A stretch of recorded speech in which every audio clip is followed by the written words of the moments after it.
The first punch made no sound at all. That was the strange part. In a crowd of 40 people on a Friday evening in downtown Chicago, with traffic and music and voices layered over one another like radio static, the fist connecting with the old man's jaw should have been lost in the noise. But it wasn't, because the crowd went silent first. Ryan Caldwell stood over the homeless man, shaking out his knuckles, his $400 shirt untucked on one side, his face twisted with the kind of rage that comes from being embarrassed in front of people who matter. The old man lay crumpled against the brick wall of Caldwell's newest restaurant, La Maison, blood already pooling in the creases of a face that had seen better decades. "I told you!" Ryan said, loud enough for the valets and the couples waiting for tables and the hostess frozen in the doorway to hear. "I told you 3 times. You don't sit here. You don't beg here. You don't exist here." He kicked the man's cardboard sign. It skidded across the sidewalk. The handwritten words, "Veteran, anything helps, God bless," dissolved into the gutter. The old man didn't get up. He pressed his palm against the wall and tried, but his arm shook too badly. He was thin in the way that hunger makes people thin, not just the body shrinking, but the skin itself going translucent, like the person underneath was slowly disappearing. "Get up," Ryan snapped. "Get up so I can watch you walk away from my property." Nobody moved. 40 people stood there, men in blazers, women in heels, a couple with a stroller, and not one of them stepped forward. A few looked at their phones. One woman turned her back entirely. Ryan grabbed the man's jacket, an old military field coat, faded green, frayed at the cuffs, and hauled him upright. "You smell like a sewer," he said. "You're costing me money.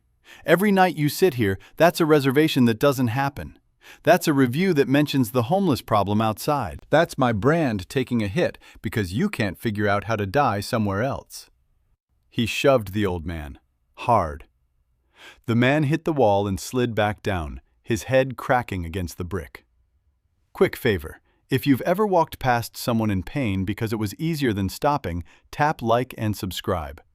Because what happened next in that crowd changed everything. One man hadn't moved since the first punch landed.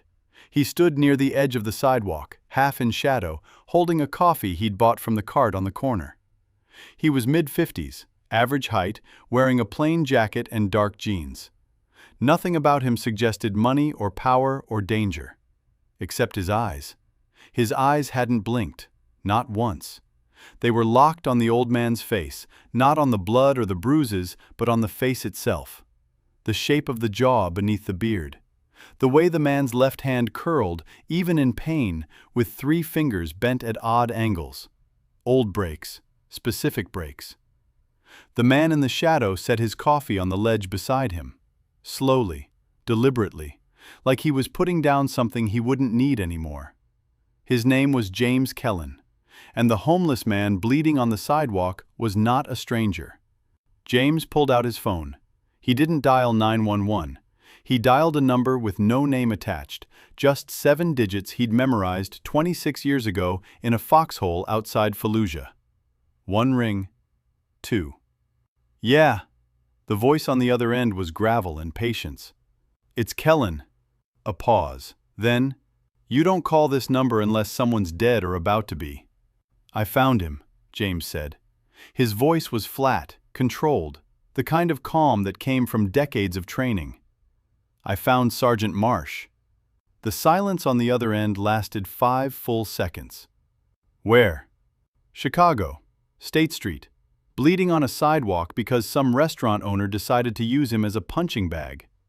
Another silence. Then the voice changed, dropped lower, harder. "Don't move. Don't engage. I'm 40 minutes out." The line went dead. James pocketed the phone and watched Ryan Caldwell straighten his shirt, laugh at something the valet said, and walk back into his restaurant like nothing had happened. Like the man on the ground was furniture he'd rearranged. The old man, Edward Marsh, sat against the wall with his eyes closed. Blood dripped from a cut above his eyebrow. His breathing was shallow but steady. the kind of breathing that said he'd survived worse. James didn't approach yet, not because he didn't want to, because approaching now would draw attention, and attention was the last thing Edward Marsh needed before the right people arrived. Instead, James watched. He watched the crowd disperse, watched the hostess step outside with a bucket of soapy water and scrub the blood off the wall like she was cleaning up a spilled drink. Watched a busboy drag Edward's belongings, a sleeping bag, a backpack, a plastic bag of cans, to the end of the block and dump them in a dumpster. And James memorized every face, every person who watched and did nothing. He was very, very good at remembering faces. 40 minutes later, a black SUV pulled to the curb. No plates, no markings. The door opened, and a man stepped out who made the sidewalk feel smaller. Victor Ruiz was 62, built like a wall that had learned to wear a suit. His hair was silver, his skin weathered by decades of sun and classified operations, and his handshake could crack walnuts. He'd retired from military intelligence 7 years ago, and now ran a private security consultancy that had no website, no social media, and no office anyone could find on a map. He was also Edward Marsh's former commanding officer. Victor walked straight to the wall where Edward sat. He crouched, his knees protesting, but his eyes sharp. He looked at the old man the way you look at a photograph of someone you buried, except the photograph was breathing. "Sergeant," Victor said quietly. Edward's eyes opened. They were clouded with pain, confusion, years of sleeping in doorways and eating from dumpsters. But somewhere behind the fog, recognition flickered. "Cap?" Edward's voice cracked, dry, unused. "That you?" "It's me." Edward's eyes filled, not dramatically, just a slow welling that he blinked away before it could fall. "You shouldn't see me like this." "Shut up," Victor said gently. "Who did this to you?" "Doesn't matter." "Everything matters. Who?" Edward looked toward the restaurant, the golden light spilling from its windows, the couples inside drinking wine that cost more than he'd eaten in a month. "The owner. Caldwell. He owns the block. Doesn't like me sitting here." Victor's jaw tightened. He stood and looked at James. "Tell me about this Caldwell." "Ryan Caldwell, 38, real estate developer. Owns 14 restaurants, 2 hotels, and about 30 residential properties across the city. Connected, politically protected. His father-in-law is a city alderman. Criminal record? Nothing that stuck. 3 assault complaints, all settled out of court. 2 restraining orders from ex-girlfriends. History of aggressive property tactics, buying buildings, gutting them, displacing tenants. The kind of man who thinks money makes him untouchable." Victor looked back at Edward, at the blood, at the faded field coat that still had a 1st Marine Division patch sewn onto the shoulder. "Get him to the clinic on Wabash," Victor said. "Dr. Reeves, tell her it's a priority intake, full workup, medical, dental, everything." "And Caldwell?" Victor's expression didn't change. "I'll handle Caldwell." If you've ever wondered what happens when someone powerful decides to protect someone the world forgot, stay with me. Because Ryan Caldwell's life was about to become very uncomfortable. The next 72 hours unfolded with the quiet precision of a chess game played by someone who had never lost. Victor didn't rush. He didn't make threats. He didn't show up at Caldwell's restaurant with lawyers or cameras. Instead, he did what he'd spent 30 years doing in military intelligence. He gathered information. By Saturday morning, Victor's team had assembled a file on Ryan Caldwell that ran to 47 pages. The highlights were ugly. Caldwell's real estate empire wasn't built on talent or vision. It was built on fraud. He'd acquired his first properties through a shell company that exploited a tax lien loophole, buying properties from elderly and disabled homeowners who'd fallen behind on taxes, often by just a few $100s. He'd buy the liens for pennies, then force the owners out through legal harassment they couldn't afford to fight. One of those properties, a brownstone on Archer Avenue, had belonged to Edward Marsh. Victor read that line twice. Then he closed the file and sat very still for a long time. Edward had come home from combat in 2004 to a wife dying of cancer and medical bills that consumed everything. After she passed, he'd held on, working construction, keeping up with the house, volunteering at the VA. But the grief ate through him the way termites eat through wood, invisibly, until the structure collapsed. He fell behind on his property taxes by $1,200. Caldwell's company bought the lien, filed for foreclosure. The house, his wife's house, where they'd raised their son before the boy was killed in Afghanistan, was sold at auction. Caldwell bought it for $12,000, flipped it for $380,000. Edward had been homeless ever since. Victor called James. The brownstone on Archer. Pull the full chain of title. Every document, every signature, every notarization. It took James 16 hours, but he found it. The notarization on the foreclosure documents was fraudulent. The notary listed, Patricia Voss, had died 3 months before the documents were supposedly signed. Someone had used her stamp and forged her signature. And it wasn't an isolated case. James found the same dead notary's stamp on 11 other foreclosure filings, all connected to Caldwell's shell company. 11 families displaced by documents that were, legally speaking, worthless. Victor called Mara Santiago, former federal prosecutor, current partner at one of Chicago's most feared litigation firms, and a woman who owed him a favor she'd never been able to repay. "I need you to take a case," he said. "Send me the file." "Look at it now. There's a man in a hospital bed who lost everything because someone used a dead woman's signature to steal his home." A pause. Forged notarizations? 11 cases, all connected to the same developer. "That's not just fraud, that's racketeering." "I know. I'll look at it now," Mara said. While the legal machinery began to turn, Victor visited Edward at the clinic. The transformation was already beginning, though slowly. Edward had been cleaned up, fed, examined. The doctor had found malnutrition, 3 untreated infections, 2 cracked ribs that had healed wrong, and early-stage pneumonia. His left hand, the one with the broken fingers James had noticed, had been injured months ago and never set properly. Edward sat in a clean bed wearing a hospital gown, looking confused by the softness of the pillow. "I don't understand," he said when Victor pulled up a chair. "Why are you doing this?" "Because you pulled me out of a burning Humvee in Fallujah," Victor said. "Because you carried me half a mile with shrapnel in your back.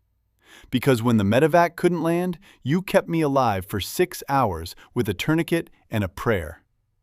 Edward shook his head. "That was a lifetime ago." "Lifetimes don't expire, Sergeant. Not for me." Edward looked at the ceiling. "I lost everything, Cap.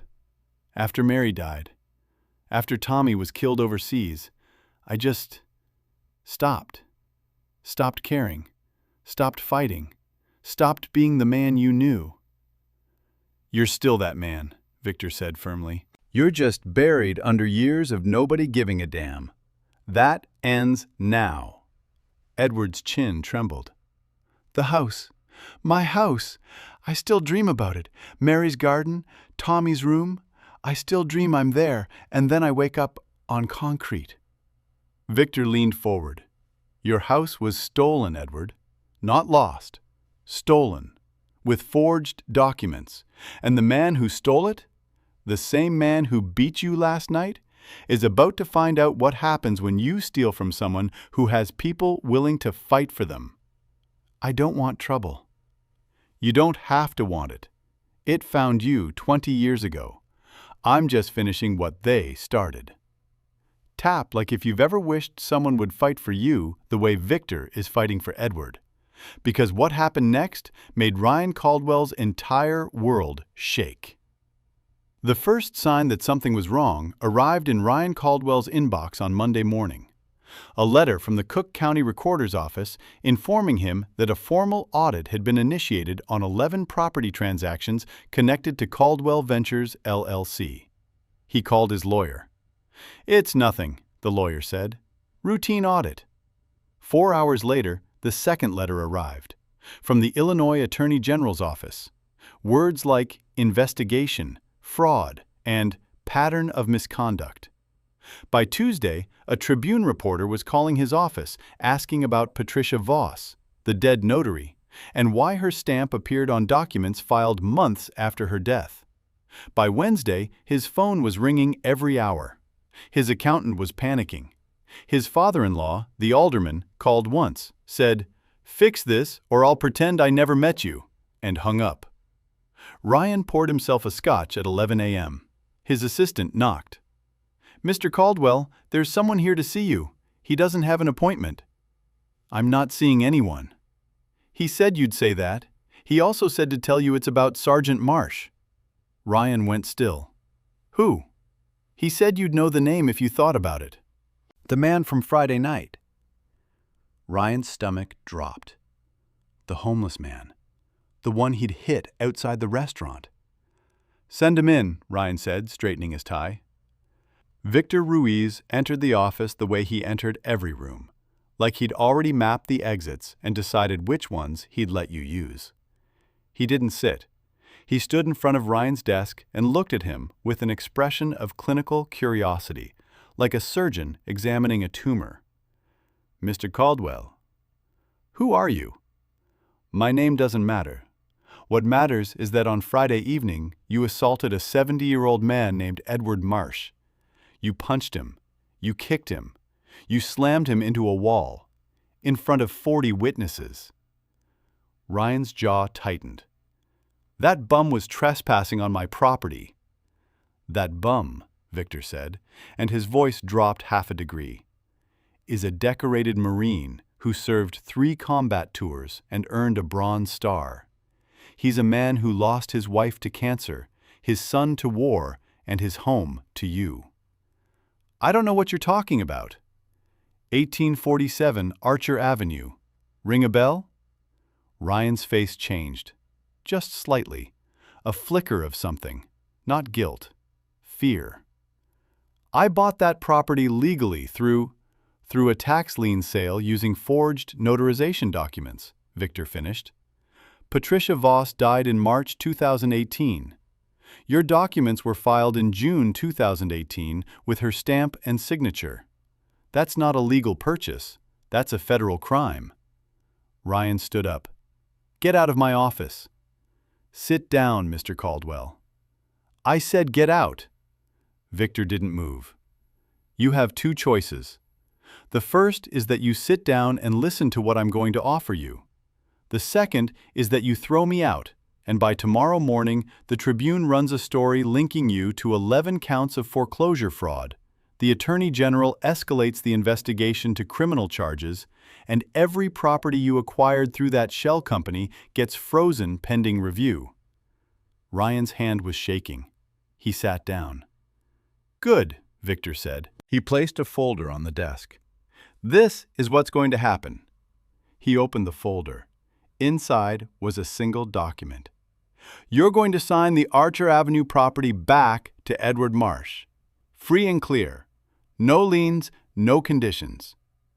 "That property is worth—" "I know what it's worth. You're going to give it back because you stole it." "And if I do? This all goes away?" Victor almost smiled. "No, nothing goes away.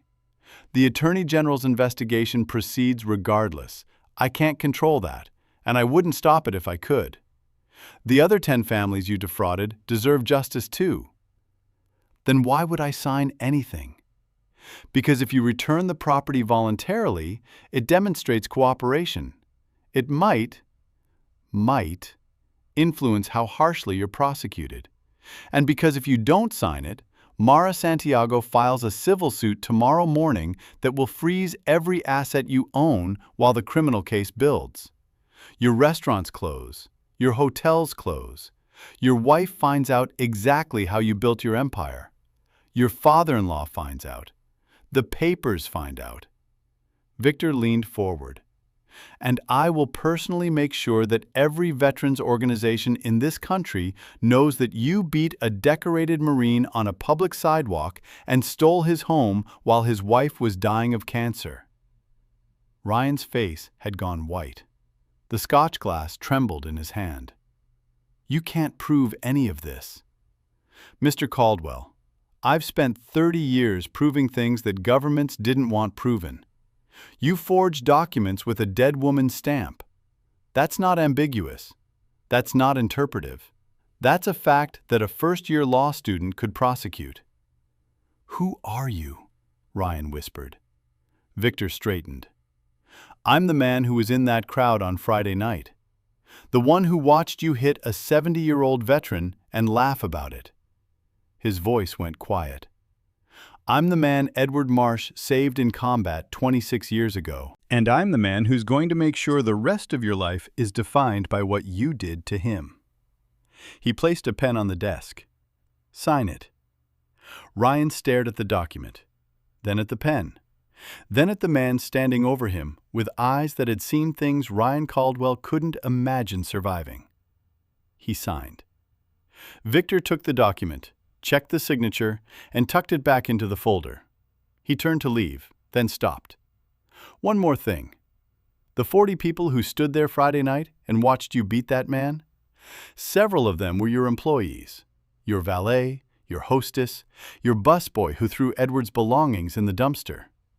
What about them?" "Nothing. I just wanted you to know that the next time you think about putting your hands on someone who can't fight back, those 40 people will remember what happened to you, and they'll think twice about standing by." Victor walked out. Ryan sat alone in his office, listening to his phone ring and ring and ring. If you've ever seen someone who thought they were untouchable finally realize they're not, you know that silence. That's the sound of a man watching his entire life collapse because he picked the wrong person to hurt. The story didn't end with a signature. The Tribune ran its piece on Thursday morning. Front page, above the fold. Developer linked to foreclosure fraud spanning 15 years. The article detailed the forged notarizations, the displaced families, the shell companies. Ryan Caldwell's photo, the same charming headshot he used on his company website, sat next to photos of the homes he'd stolen. By Friday, 3 of his restaurants had been vandalized with spray paint. His hotel bookings dropped 40% overnight. His wife moved out, taking the kids to her mother's house with a statement through her lawyer that she was evaluating her options. By the following Monday, the Illinois Attorney General announced formal criminal charges. 11 counts of fraud, 3 counts of forgery, 1 count of elder abuse for the assault on Edward Marsh, now reclassified from simple battery after the investigation revealed the full scope of Caldwell's actions against him. Ryan Caldwell was arrested at his office. The photos showed him being led out in handcuffs, his tie askew, his face a mask of disbelief. He kept saying, "I'll fix this," to no one in particular. He didn't fix it. The trial took 4 months. Mara Santiago put 11 families on the stand. Elderly homeowners, disabled veterans, single mothers, each telling the same story. A small debt, a legal notice they didn't understand, a house that disappeared into Ryan Caldwell's portfolio. Edward testified on the final day. He wore a clean suit and walked to the stand with careful, measured steps. "Can you describe the night of the assault?" Mara asked. Edward looked at Ryan across the courtroom. Ryan wouldn't meet his eyes. "He called me a bum. He said I smelled like a sewer. He said I was costing him money." Edward paused. "He said I should figure out how to die somewhere else." The courtroom was silent. "I served my country for 22 years. I lost my wife. I lost my son. I lost my home. To him. And when I was sitting on the street that used to be mine, he hit me because I was an inconvenience. What do you want from this proceeding?" Edward thought for a long moment. "I want people to know that being poor doesn't make you invisible.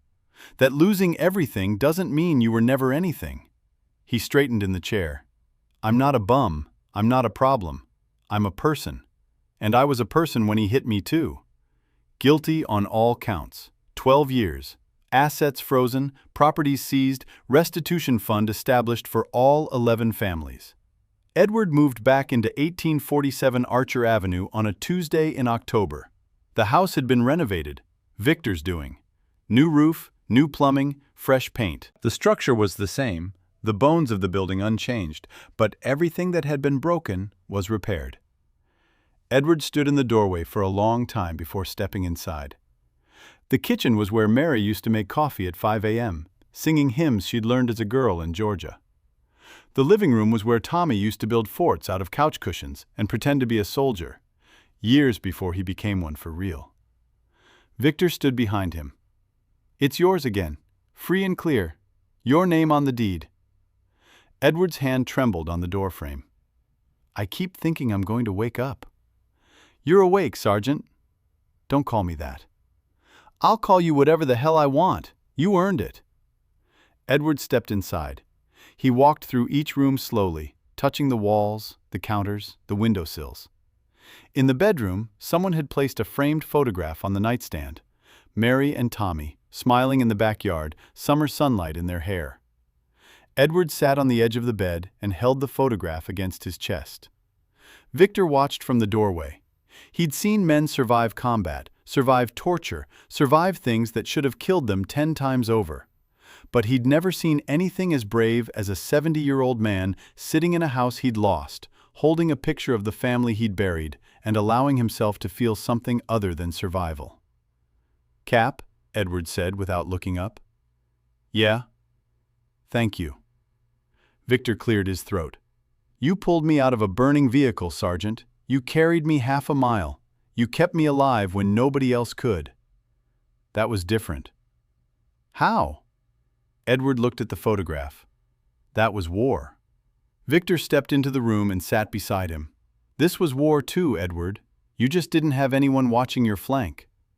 They sat there in silence for a while. Two old soldiers in a house that had been stolen and returned, surrounded by ghosts and gratitude, and the stubborn, quiet knowledge that sometimes the world breaks people who don't deserve breaking. And sometimes, if you're lucky, someone remembers who you were before the world broke you.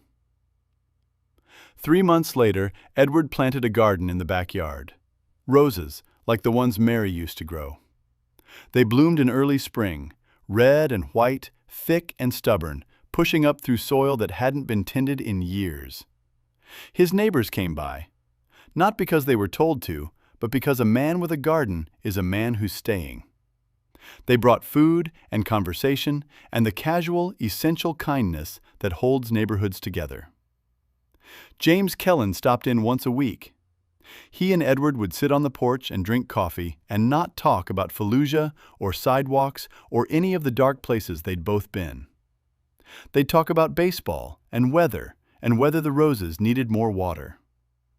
Victor called every Sunday, always the same opening line, "Sergeant, report." Always the same response, "Still standing, Cap." And that was enough. After everything, the war, the loss, the years on concrete, the beating, the trial, the slow and painful work of becoming a person again instead of just a body occupying space, still standing was more than enough. It was everything. The 40 people who watched Ryan Caldwell beat Edward Marsh on that Friday evening never gathered in a room together. But each of them, in their own way, remembered that night. The hostess who scrubbed the blood from the wall quit 3 weeks later. The valet who laughed started volunteering at a homeless shelter on weekends. The woman who turned her back wrote an anonymous check to a veterans organization for $5,000. None of it undid the fact that 40 people watched a man get beaten and did nothing. But it was something.